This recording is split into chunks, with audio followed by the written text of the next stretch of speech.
عن عثمان رضي الله تعالى عنه قال قال رسول الله صلى الله عليه وسلم خيركم من تعلم القرآن وعلمه رواه البخاري. புகழ் அனைத்தும் அல்லாஹ் ஒருவனுக்கே உரித்தாகுக. ஹதரத் ரசூலுல்லாஹி ஸல்லல்லாஹு அலைஹி வஸல்லம் அன்னவர்கள் மீதும் அன்னலாரை பின்பற்றிய உத்தம சஹாபாக்கள், தாபிஈங்கள், தபஅ தாபிஈங்கள், ஷுஹதாக்கள், வலிமார்கள், அவுலியாக்கள், பெரியவர்கள், குறிப்பாக நம் அனைவர்கள் மீதும் அல்லாஹுடைய சாந்தியும் அருளும் என்றென்றும் நிலவுக. அல்லாஹ் குர்ஆனில் சொல்கிறான், لو أنزلنا هذا القرآن على جبل لرأيته خاشعا متصدعا من خشية الله. இந்த மலையின் மீது குர்ஆனை இறக்கி வைத்திருந்தால் அல்லாஹ்வுடைய பயத்தின் காரணமாக சுக்குநூறாக அந்த மலை நொறுங்கி கிடக்கும் காட்சியை நீங்கள் பார்த்திருப்பீர்கள் என்று இறைவன் குர்ஆனில் சொல்கிறான்.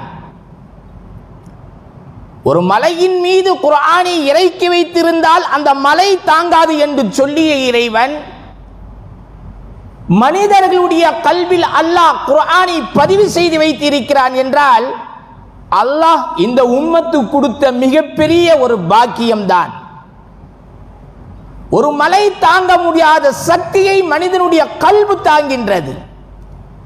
மலையின் மீது இறக்கி வைத்திருந்தால் மலை உடைந்திருக்கும் என்று சொல்லிய இறைவன் மனிதனுடைய கல்வில், ஹாஃபிகளுடைய கல்வில் அல்லாஹ் குர்ஆனை பதிவு செய்து வைத்திருக்கிறான் என்றால் இதைவிட ஒரு பாக்கியம் நமக்கு தேவையா? ஒருவர் சூரத்துல் ஃபாத்திஹாவை மரணம் செய்திருந்தால் அதற்கு அவர் ஹாஃபில். ஒருவர் சூரத்துல் நாஸை மரணம் செய்திருந்தால் அதற்கு அவர் ஹாஃபில். ஒருவர் சூரத்துல் ஃபலக்கை மரணம் செய்திருந்தால் அதற்கு அவர் ஹாஃபில். ஹதரத் உஸ்மான் ரலியல்லாஹு தஆலா அவர்கள் சொல்கிறார்கள், "கைருக்கும் மன் தஅல்லமல் குர்ஆன வ அல்லமஹு." ரசூலுல்லாஹி ஸல்லல்லாஹு அலைஹி வஸல்லம் அவர்கள் சொன்னார்கள், உங்களில் சிறந்தவர் தானும் குர்ஆனை கற்று பிறருக்கும் கற்றுக் கொடுப்பவரே என்று நபி அவர்கள் சொன்னார்கள். ஹதீஸ் கலையின் வல்லுநர்கள் சொல்கிறார்கள், ஒரு மனிதனுடைய பார்வை குர்ஆனின் பக்கம் செல்கிறது. குர்ஆனை பார்க்கிறோம், குர்ஆனை எடுக்கவில்லை, நம்முடைய பார்வை குர்ஆனின் பக்கம் செல்கிறது. குர்ஆனை பார்த்தாலே அது வணக்க வழிபாடு. நம்முடைய கணக்கில் அல்லாஹ் நன்மைகளை எழுதுகிறான். இரண்டு, அந்த குர்ஆனை தொடுகிறோம். ஓதல முதல் பார்வை, இரண்டாவது நம்முடைய திருக்கரங்கள் அந்த குர்ஆனில் படுகிறது, குர்ஆனை தொடுகிறோம். தொடுவது என்பது ஒரு வணக்கம், அல்லாஹ் நன்மைகளை எழுதுகிறான். மூன்று, அந்த குர்ஆனை எடுத்து ஓதுகிறோம். ஓதுவது என்பது ஒரு அமல், வணக்க வழிபாடு, அல்லாஹ் கணக்கின் நன்மைகளை எழுதுகிறான். அந்த குர்ஆனை மரணம் செய்வது ஒரு அமல், அல்லாஹ் கணக்கில் நன்மைகளை எழுதுகிறான். குர்ஆனை பிறருக்கு கற்றுக் கொடுப்பது என்பது ஒரு அமல், அல்லாஹ் நன்மைகளை எழுதுகிறான். அந்த குர்ஆனை விளங்குவது என்பது ஒரு அமல், விளங்கி அமல் செய்வது ஒரு அமல், அத்தனைக்கும் நன்மைகள் எழுதப்படுகிறது. இந்த குர்ஆனுக்கு மாத்திரம்தான் எவ்வளவு பெரிய சிறப்பு. இந்த உலகத்தில் இறக்கப்பட்ட எந்த வேதத்துக்கும் அப்படி ஒரு சிறப்பு இல்லை. ஏன் இன்னும் சொல்ல போனால் இந்த உலகத்தில் இறக்கப்பட்ட எந்த வேதமும் இல்லை குர்ஆனை தவிர. குர்ஆனை மாத்திரம் அல்லாஹ் கியாமத் நாள் வரை அல்லாஹ் பாதுகாப்பான். அது அல்லாஹ் குர்ஆனிலே சொல்லிவிட்டான். அல்லாஹ் பாதுகாக்கிறான். அல்லாஹ்வுடைய கிருபையை கொண்டு ஹாஃபில்கள் பாதுகாக்கிறார்கள். குர்ஆனில் இருந்து சில வசனங்களை போக்கிவிடலாம், குர்ஆனில் இருந்து சில ஹர்ஃப்களை போக்கிவிடலாம் என்று பல சதிக்காரர்கள் சதித்திட்டம் செய்கிறார்கள். ஆனால் ஒரு காலமும் அது முடியாது. அல்லாஹ் முறியடித்து விடுகிறான். செய்திகளை கேள்விப்பட்டிருப்பீர்கள், நடந்த செய்திதான் எல்லாம். குர்ஆனை யார் அழகாக ஓதுகிறார்களோ அங்கு ரசூலுல்லாஹி ஸல்லல்லாஹு அலைஹி வஸல்லம் கவனம் அங்கு வருகிறது. நபி அவர்கள் அதை கேட்கிறார்கள். முஸ்லிம் ஷரீஃபில் வரக்கூடிய ரிவாயத், உபை இப்னு கஅப் ரலியல்லாஹு தஆலா மிகப்பெரிய குர்ஆனை அழகாக ஓதக்கூடியவர்கள். எந்த அளவுக்கு என்றால் அவர்கள் ஓத ஓத ரசூலுல்லாஹி ஸல்லல்லாஹு அலைஹி வஸல்லம் அவர்கள் அதை ரசித்து கேட்டுக்கொண்டு இருப்பார்கள். அந்த அளவுக்கு மிக தெளிவாக அழகாக ஓதக்கூடியவர்கள் தான் ஹஜ்ரத் உபை இப்னு கஅப் ரலியல்லாஹு தஆலா அன்ஹு. நாம் இப்பொழுது ஓதுவீர்கள் அல்லவா குர்ஆன், இந்த குர்ஆனுடைய சில்சிலாத் சனத் உஸ்தாத் உஸ்தாத் உஸ்தாத் உஸ்தாத் இப்படியே போனால் உபை இப்னு கஅப் ரலியல்லாஹு தஆலாவுடைய வழியாக தான் ரசூலுல்லாஹி ஸல்லல்லாஹு அலைஹி வஸல்லம் சென்றடையும். உபை இப்னு கஅப் ரலியல்லாஹு தஆலா ஒரு நாள் மதீனாவில் அழகான முறையில் குர்ஆனை ஓதிக்கொண்டு இருக்கிறார்கள். ரசூலுல்லாஹி ஸல்லல்லாஹு அலைஹி வஸல்லம் அவர்கள் வருகை தருகிறார்கள். நபி அவர்கள் நிற்பதை பார்க்கவில்லை. உபை இப்னு கஅப் ரலியல்லாஹு தஆலா அவர்கள் ஓத ஓத ரசூலுல்லாஹி ஸல்லல்லாஹு அலைஹி வஸல்லம் அதை ரசித்து கேட்டுக்கொண்டு இருக்கிறார்கள். தற்செயலாக அண்ணாந்து பார்க்கிறார்கள். அங்கு பார்த்தால் நபி அவர்கள் நிற்கிறார்கள். நபி அவர்கள் நிற்பதை பார்த்த உடனே உபை இப்னு கஅப் ரலியல்லாஹு தஆலா குர்ஆன் ஓதுவதை நிறுத்திவிட்டு அமைதியாக ஆகிவிட்டார்கள். நபி அவர்கள் கேட்கிறார்கள், உபை இப்னு கஅப் அவர்களே, ஏன் ஓதுவதை நிறுத்திவிட்டீர்கள்? குர்ஆனை நீங்கள் ஓதுங்கள், நான் கேட்கிறேன் என்பதாக சொல்கின்ற பொழுது ரசூலுல்லாஹி ஸல்லல்லாஹு அலைஹி வஸல்லம் அவர்கள் சொன்னார்கள், இல்லையா ரசூலல்லாஹ், இந்த குர்ஆன் உங்கள் மீது அருளப்பட்டுள்ளது, உங்களுக்கு முன்பதாக ஓதுவதற்கு நான் வெட்கப்படுகிறேன் என்பதாக சொன்னார்கள். நபி அவர்கள் சொன்னார்கள், இல்லை உபை இப்னு கஅப் அவர்களே, அல்லாஹ் என்னிடத்தில் கட்டளையிட்டுள்ளார். நபி அவர்கள் சொல்ல வார்த்தை, அல்லாஹ் என்னிடத்தில் கட்டளையிட்டுள்ளார். உபை இப்னு கஅப் அவர்கள் குர்ஆனை ஓதுகிறார்கள், நீங்கள் கேளுங்கள் என்று அல்லாஹ் சொல்லி உள்ளார். உபை இப்னு கஅப் ரலியல்லாஹு தஆலா அவர்கள் கேட்கிறார்கள், அல்லாஹு சம்மானி, அல்லாஹு சம்மானி, இறைவன் எனது பெயரை சொல்லி சொன்னானா? நபி அவர்களே, அல்லாஹு சம்மானி, அல்லாஹ் எனது பெயரை சொல்லி சொன்னானா? நபி அவர்கள் சொன்னார்கள், நஅம், அல்லாஹ்வுடைய பெயரை சொல்லி சொன்னார். அப்படி என்றால் எனது ரசூல் கேட்கட்டும், எனது அல்லாஹ் கேட்கட்டும் என்பதாக சொல்லிவிட்டு அழகான முறையில் குர்ஆனை ஓதினார்கள். நபி அவர்கள் அதை கேட்டு ரசித்தார்கள் என்று முஸ்லிம் ஷரீஃபில் வரக்கூடிய ரிவாயத். இது மாத்திரமல்ல, குர்ஆனை எந்த இடத்தில் ஓதப்படுகிறதோ அங்கு மலக்குகள் வருகிறார்கள். மலக்குகள் வந்து அங்கு உட்காருகிறார்கள், அதை கேட்கிறார்கள். ஹஜ்ரத் அஸ்வத் ரலியல்லாஹு தஆலா அவர்கள் ஒரு நாள் குர்ஆனில் மிகப்பெரிய சூரா சூரத்துல் பக்ரா, சூரத்து ஃபாத்தியாவுக்கு அடுத்து வரக்கூடிய சூரா சூரத்துல் பக்ரா எல்லாத்துக்கும் தெரியும். அந்த சூராவை அழகான முறையில் ஓதிக்கொண்டு இருக்கிறார்கள். ஹஜ்ரத் அஸ்வத் ரலியல்லாஹு தஆலா அவர்கள் சொல்கிறார்கள், நான் ஓதுகின்ற பொழுது எல்லாம் எனக்கு முன்பதாக என் குதிரை கட்டப்பட்டு இருந்த அந்த குதிரை மிரளுகிறது. ஓதுவதை நிறுத்திவிட்டேன், குதிரை அமைதியாக ஆனது. மீண்டும் ஓதினேன், குதிரை மிரளுகிறது. ஓதுவதை நிறுத்திவிட்டால் குதிரை அமைதியாக ஆனது. மீண்டும் ஓதுகிறேன், குதிரை மிரளுகிறது. ஓதுவதை நிறுத்திவிட்டால் குதிரை அமைதியாக ஆகிறது.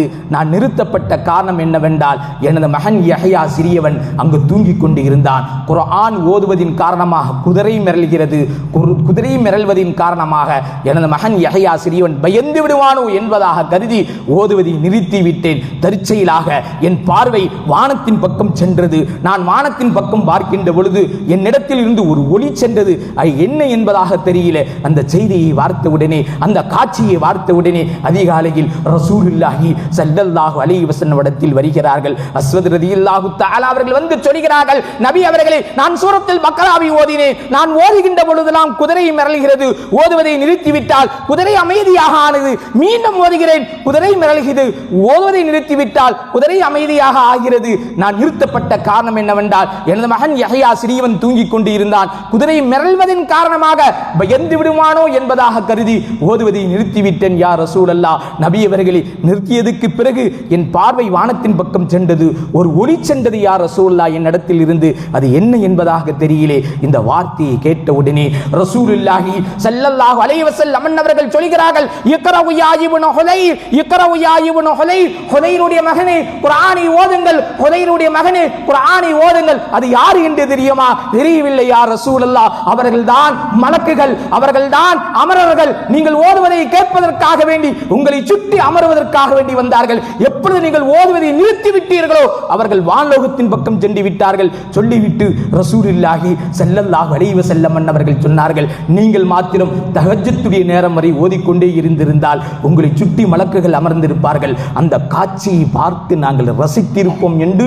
நபிகளார் ஸல்லல்லாஹு அலைஹி வஸல்லம் அவர்கள் சொன்னார்கள். பிறகு கை செய்தப்படுகிறார்கள். நான் ஓதுவதை நிறுத்திவிட்டேனே, கை செய்தப்படுகிறார்கள். நாம் கவனிக்க வேண்டிய விஷயம் என்னவென்றால், எந்த இடத்தில் குர்ஆன் ஓதப்படுகிறதோ, அது வீடாக இருந்தாலும் சரி, பள்ளியாக இருந்தாலும் சரி, ஆபீஸ் ரூமாக இருந்தாலும் சரி, ஓதக்கூடிய இடத்தில் மலக்குகள் வருகிறார்கள். இன்று குர்ஆனை ஓதக்கூடியவர்கள் நம்மில் எத்தனை நபர்கள் இருக்கிறார்கள்? ஓத தெரிந்தவர்கள் இப்பொழுது ஓதுகிறார்களா? ரமலானுடைய காலங்கள் வந்துவிட்டால் குர்ஆனை தொடுவோம். ரமலானுடைய காலங்கள் வந்துவிட்டால் தொழுகையில் நின்று குர்ஆனை கேட்போம். ரமலானுடைய அல்லாத காலங்களில் வாழ்க்கையில் ஒருவராவது ஒரு குர்ஆனை முடித்திருப்பார். ஆனால் ஓதக்கூடியவர்கள் சில பெரியார்கள் இருக்கத்தான் செய்கிறார்கள், இல்லை என்று முழுமையாக நாம் சொல்ல முடியாது. ஆனால் குறைந்தவர்கள் தான். தன் வாழ்க்கை முழுவதும் நாம் குர்ஆனை ஓதிக்கொண்டே இருக்க வேண்டும். இந்த குர்ஆன் தான் நம்மளை சுவர்க்கத்துக்கு அழைத்து செல்லும் என்று நபிகள் நாயகம் ஸல்லல்லாஹு அலைஹி வஸல்லம் அவர்கள் சொல்லி உள்ளார்கள். ரசூலுல்லாஹி ஸல்லல்லாஹு அலைஹி வஸல்லம் அவர்கள் சொன்னார்கள், அன் அபீ தர்தா ரலியல்லாஹு தஆலா அன்ஹு قال قال رسول الله صلى الله عليه وسلم من قرأ حرفا بكتاب الله فله حسنه. குர்ஆனில் இருந்து யார் ஒரு ஹர்ஃபை ஓதுவாரோ அவருக்கு ஒரு நன்மை உண்டு. சொல்லிவிட்டு ரசூலுல்லாஹி ஸல்லல்லாஹு அலைஹி வஸல்லம் அவர்கள் சொன்னார்கள், அந்த ஒரு நன்மை வல் ஹஸனத்து பி அஷ்ரி அம்சாலிஹா, 10 நன்மைகளுக்கு சமமாக ஆக்கப்படுகிறது என்பதாக சொல்லிவிட்டு ரசூலுல்லாஹி ஸல்லல்லாஹு அலைஹி வஸல்லம் அவர்கள் சொன்னார்கள், அலிஃப் லாம் மீம். அலிஃப் லாம் மீம் என்பதை நான் ஒரு அலிஃப் என்பதாக சொல்லவில்லை, வலாக்கின் என்றாலும் அலிஃபுன் ஹர்ஃபுன் லாமுன் ஹர்ஃபுன் மீமுன் ஹர்ஃபுன். அலிஃப் என்பது தனி ஹர்ஃபு, லாம் என்பது தனி ஹர்ஃபு, மீம் என்பது தனி ஹர்ஃபு. அப்போ ஒருவர் அலிஃப் லாம் மீம் என்று சொன்னால் அவருடைய கணக்கில் 30 நன்மைகள் எழுதப்படுகிறது என ஹதரத் ரசூலுல்லாஹி ஸல்லல்லாஹு அலைஹி வஸல்லம் அவர்கள் சொன்னார்கள். இப்படிப்பட்ட ஒரு சிறப்பு அல்லாஹ் குர்ஆனுக்கு மாத்திரம் நாம் கொடுத்திருக்கிறான். வேற எந்த வேதத்துக்கும் அல்லாஹ் அப்படி கொடுக்கவில்லை. ஒரு எழுத்தை சொன்னால் 10 நன்மை. அப்ப குர்ஆனில் மொத்தம் எத்தனை எழுத்துகள் வருகிறது கணக்கிட முடியுமா? 30 ஜுஸுல 114 சூறாவில் மொத்தம் எத்தனை எழுத்துகள் வருகிறது கணக்கிட்டு நம்மளால் சொல்ல முடியுமா? ஆனால் முஃபஸ்ஸிரீர்கள் ஒரு கணக்கின் பிரகாரம் எழுதுகிறார்கள், குர்ஆனில் மொத்தம் எழுத்துக்கள் வரக்கூடிய எழுத்துக்கள் 3,23,671. 3,23,671 மொத்தம் ஜுஸுகள், மொத்த குர்ஆன், ஒரு குர்ஆனில் வரக்கூடிய எழுத்துக்கள். அப்போ ஒன்றுக்கு 10 என்பதாக வையுங்க. அப்போ ஒரு குர்ஆனை ஓதினால் எவ்வளவு நன்மை கிடைக்கிறது? 32,36,710 நன்மைகள். 32,36,710 நன்மைகள் ஒரு குர்ஆன் ஓதினால். ஒரு கணக்கின் பிரகாரம் சொல்லப்படுகிறது, கோடிக்கணக்கில் அல்லாஹ் நன்மை கொடுப்பான், அது வேற. ஆனா 32,36,000 நன்மை, இவ்வளவு நன்மைகள் நமக்கு கிடைக்கிறது, அது சாதாரண விஷயமா? இஸ்லாமிய சகோதரர்களே, பெரியவர்களே, இப்படிப்பட்ட சிறப்பை அல்லாஹ் குர்ஆனுக்கு வைத்திருக்கிறான். வேற எந்த வேதத்துக்கும் அப்படி கொடுக்கவில்லை. இன்று குர்ஆனை ஓதுவதற்கு வெட்கப்படுகிறோம், குர்ஆனை கற்றுக்கொள்வதற்கு வெட்கப்படுகிறோம். பெரியாருடைய வாழ்க்கை வரலாறை நான் புரட்டி பார்ப்போமேயானால், அபூபக்கர் ஷஅபா மிகப்பெரிய காரி, சிராஜுல் காரி என்ற கிதாபில் இவருடைய வாழ்க்கை வரலாறுகளை பதிவு செய்யப்படுகிறது. சிராஜுல் காரி என்ற கிதாப் ரிவாயத் சபா, அதாவது 7 வகையில குர்ஆன் ஓதலாம். குல் அஊது பிரப்பின் நாஸ, குல் அஊது பிரப்பின் நேஸின் ஓதலாம். ஆனா அப்படி இப்போ ஓதனா அஜத்து குர்ஆன் ஓத தெரியலன்னு சொல்லிடுவோம். குல் அஊது பிரப்பின் நேஸி மலிக்கின் நேஸி அப்படி ரிவாயத் இருக்கு, ஓதலாம். சட்டம் தெரிந்தவர்கள் தான் ஓத முடியும், சட்டம் தெரியாதவர்கள் ஓத முடியாது. இப்படி 7 வகையில ஓதலாம். அப்படிப்பட்ட ஒரு சிராஜுல் காரி அந்த கிதாபு அபூபக்கர் ஷஅபாவை பற்றி, அவருடைய வாழ்க்கை வரலாறை பற்றி அதில் பதிவு செஞ்சிருக்கிறான். 30 வயசு வரைக்கும் அவருக்கு எஸ்எல் குர்ஆன் ஓத தெரியாது. 30 வயசு வரைக்கும் எஸ்எல் குர்ஆனை ஓத தெரியாது, அலிபாத்தா தெரியாது. 30 வயசுக்கு பிறகுதான் எஸ்எல் குர்ஆனை தூக்குறான். எதற்கு சொல்கிறேன் என்றால், நமக்கெல்லாம் படிப்பினை தரக்கூடிய செய்தி. அதாவது நமக்கு இவ்வளவு வயசாயிடுச்சு, நாம் எப்படி ஹஜரத்திடம் போய் மண்டிட்டு குர்ஆனை ஓதுவது, குர்ஆனை கற்றுக்கொள்வது, குர்ஆன் ஓத தெரியவர்கள் தஜ்வீது இல்லாத ஓதுவார்கள், அது ஓதுவதற்கு முயற்சி செய்கிறோமா என்பதற்கு மிகப்பெரிய ஒரு சான்றிதழ் எப்படி அவர்கள் ஓத கற்றுக்கொள்கிறார்கள் பாருங்கள். 30 வயசு வரைக்கும் எதுவுமே ஓத தெரியாது. 30 வயசுக்கு பிறகு ஹஜரத் இமாம் ஆசிம் கூஃபி ரஹமத்துல்லாஹி அலைஹி அந்த இடத்தில் எஸ்எல் குர்ஆனை எடுத்து ஓதுறாங்க. ஒரு வகையில் ஓதி முடிச்சுட்டாங்க. அலிஃப் ஜுஸுவை அந்த எஸ்எல் குர்ஆனை ஓதி முடிச்சுட்டாங்க. ஓதி முடிச்சதுக்கு பிறகு குர்ஆனில் இருந்து ஒவ்வொரு நாளைக்கும் 5 அந்த ஆயத்துகள் மரணம் செய்கிறாங்க. 5 ஆயத்து தான்.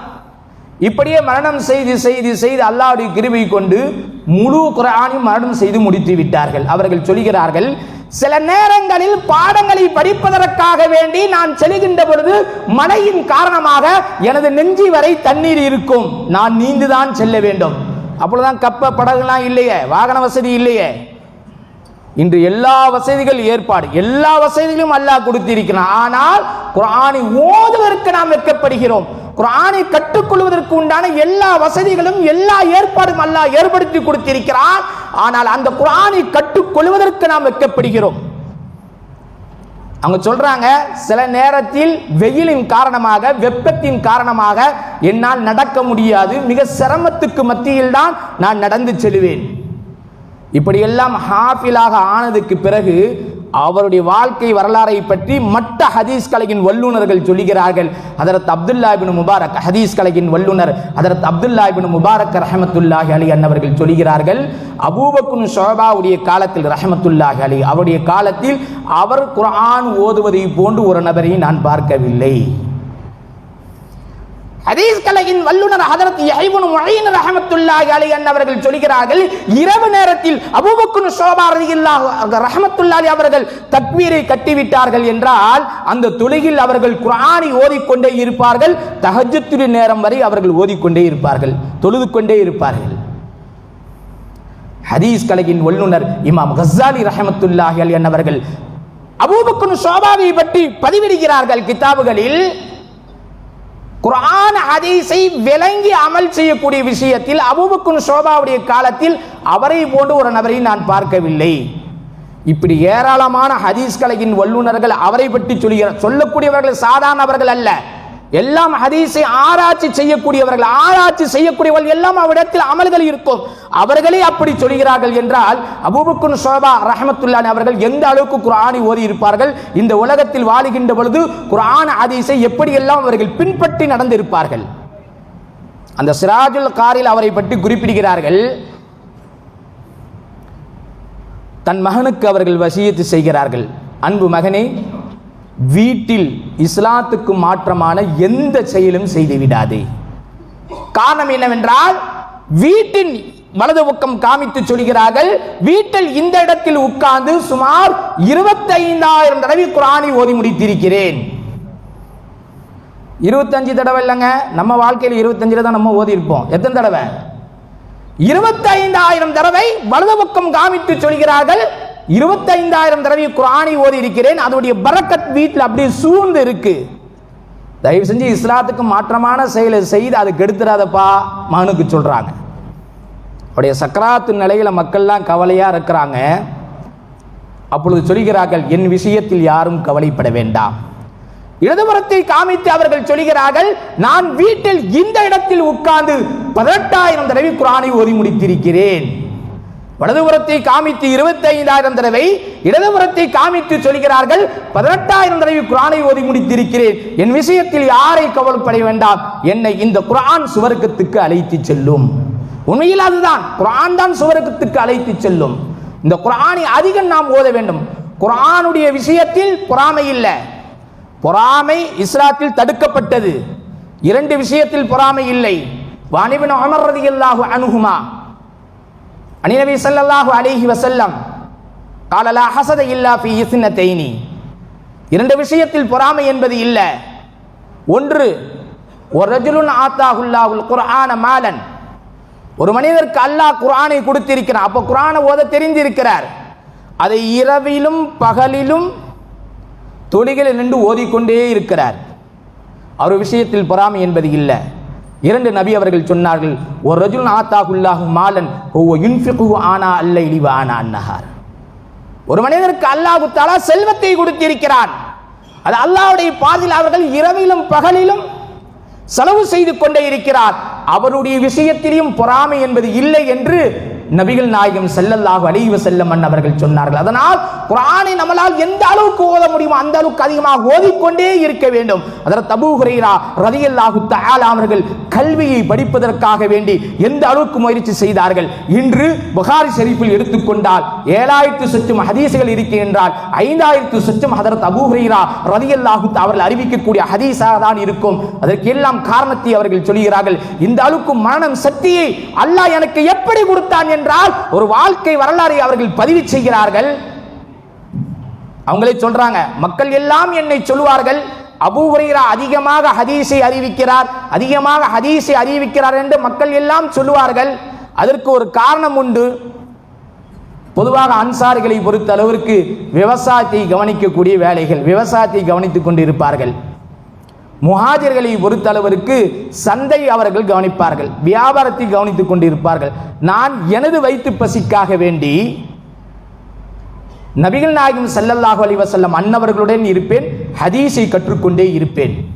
ஒரு நாள் நாங்கள் எல்லாம் உட்கார்ந்து கொண்டு இருக்கக்கூடிய நேரத்தில் ரசூலுல்லாஹி ஸல்லல்லாஹு அலைஹி வஸல்லம் அவர்கள் சொன்னார்கள், தன் புஜத்தின் மேலே இருக்கக்கூடிய துண்டை யார் கீழே விரிக்கிறார்களோ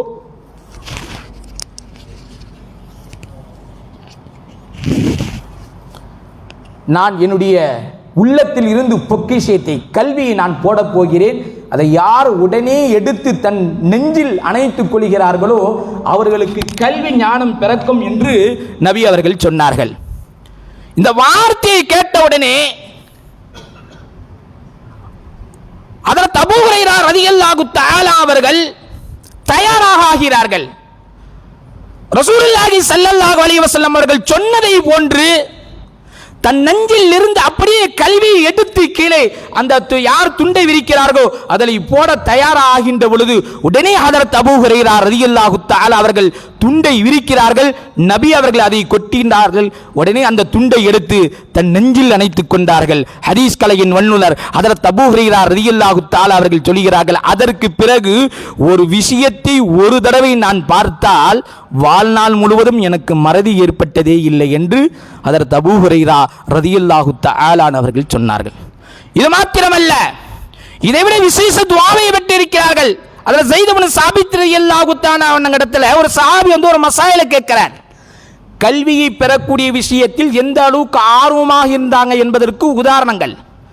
ஸைத் இப்னு சாபித் ரலியல்லாஹு தஆலா அவங்ககிட்ட ஒரு சஹாபி ஒரு மசாயிலை கேட்கிறாங்க, இதற்கு என்ன சட்டண்டு? அப்ப ஸைத் இப்னு சாபித் ரலியல்லாஹு சொன்னாங்க, இது என்னிடத்தில் கேட்டு தெரிந்து கொள்வதை விட ஹஜ்ரத் அபூ ஹுரைராட்ட போய் கேளுங்களேன். வந்தவர் கேட்கிறார், என்னங்க அபூ ஹுரைராட்ட போய் கேட்க சொல்றீங்க? நீங்க சொல்லலாமே, நீங்களும் விளக்கசாலி தானே. அப்பொழுது அவர்கள் சொன்னார்கள், அதுக்கு ஒரு வரலாறை கொண்டு வருகிறார்கள். ஒரு நாள் நானும் ஸைத் இப்னு சாபித் ரலியல்லாஹு சொல்றாங்க, நானும் பேர் சொல்லப்படாத ஒரு சஹாபி, வந்த சஹாபி ஹஜ்ரத் அபூ ஹுரைரா, மூவரும் ஒரு நாள் துஆ செய்வதற்காக மூவரும் சேர்ந்து துஆ செய்து கொண்டிருக்கிறோம். கூட்டு துஆக்கு மிகப்பெரிய ஆதாரம் நஸீ ஷரீஃபில் வரக்கூடிய ஹதீஸ். 3 நபர்களும் துஆ செய்கிறோம். அப்ப ஸைத் இப்னு சாபித் ரலியல்லாஹு அன்ஹு அவர்கள் சொல்கிறார்கள், என்னுடைய தேவையெல்லாம் நான் கேட்டேன், அல்லாஹ்விடத்தில் கேட்டேன். அந்த நேரத்தில் ரசூலுல்லாஹி ஸல்லல்லாஹு அலைஹி வஸல்லம் அன்னவர்களும் வருகை தந்து விட்டார்கள். நாங்கள் கேட்கின்ற பொழுது நபி அவர்கள் ஆமீன் சொன்னார்கள். அடுத்து ஒரு சஹாபி அவரும் கேட்டார், என்ன என்ன தேவை எல்லாத்தையும் கேட்டார். நபி அவர்கள் ஆமீன் சொன்னார்கள், அல்லாஹ் கபூல் செய்து கொண்டான். 3வது முறையாக அபூ ஹுரைரா என்ன கேட்க போறாரு, நாங்கள் எல்லாம் ஆர்வத்துடன் எதிர்பார்த்து கொண்டிருக்கிறோம். அபூ ஹுரைரா அவர்கள் என்ன கேட்க போகிறார்கள்? ஹஜ்ரத் அபூ ஹுரைரா ரலியல்லாஹு தஆலா அவர்கள் துஆ கேட்கிறார்கள், யா அல்லாஹ், இந்த 2 சஹாபாக்கள் எதை கேட்டாங்களோ அதை எல்லாம் எனக்கு கொடுப்பாயாக, அதே நேரத்தில் கல்வி ஞானத்தையும் எனக்கு கொடுப்பாயாக என்று துஆ செய்தார்கள். இந்த துஆ கேட்டவுடனே ரசூலுல்லாஹி ஸல்லல்லாஹு அலைஹி வஸல்லம் அவர்கள் ஆமீன் சொன்னார்கள். அல்லாஹ் உடனே அதை கபூலாக்கி கொண்டான். அதற்கு பிறகு அந்த 2 சஹாபாக்களும் சொல்றாங்க, நபி அவர்களே, இந்த வார்த்தையை நாங்களும் கேட்கிறோம், எங்களுக்கும் நீங்கள் அனுமதி கொடுங்கள், மீண்டும் நாங்கள் கேட்கிறோம், ஆமீன் சொல்லுங்கள் என்பதாக சொல்லுகின்ற பொழுது ரசூலுல்லாஹி ஸல்லல்லாஹு அலைஹி வஸல்லம் அவர்கள் சொன்னார்கள், அபூ ஹுரைரா அவர்கள் முந்திக் கொண்டார்கள், அது அவருக்கு சொந்தம் என்பதாக சொல்லிவிட்டு, ஆக கல்வியை தேடக்கூடிய விஷயத்தில் அபூ ஹுரைரா ரலியல்லாஹு தஆலா ஆர்வத்தை பார்த்தீர்கள். ஆக இஸ்லாமிய சகோதரர்களே, பெரியவர்களே, கல்வியை நாம் கற்றுக்கொள்ள வேண்டும், குர்ஆனை நாம் கற்றுக்கொள்ள வேண்டும். குர்ஆனை கற்று வாழ்க்கை முழுவதும் அந்த குர்ஆனை நாம் ஓதிக்கொண்டே இருக்க வேண்டும். குர்ஆன் தான் நம்மை சுவர்க்கத்துக்கு அழைத்து செல்லும். குர்ஆனை விளங்க வேண்டும். குர்ஆனில் அனைத்துக்கும் மருந்து இருக்கு என்பதை நன்கு நாம் தெரிந்தவர்கள். ஆக இந்த உலகத்தில் வாழுகின்ற பொழுது குர்ஆனை முழுக்க அழகான முறையில் ஓதக்கூடியவர்களாக நம் அனைவரும் அல்லாஹ் ஆக்கி அருள் புரிவானாக. வாஹிர் தஅவானா அல்ஹம்துலில்லாஹி ரப்பில் ஆலமீன். அஸ்ஸலாமு அலைக்கும் வரஹ்மத்துல்லாஹி தஆலா வபரகாத்துஹு.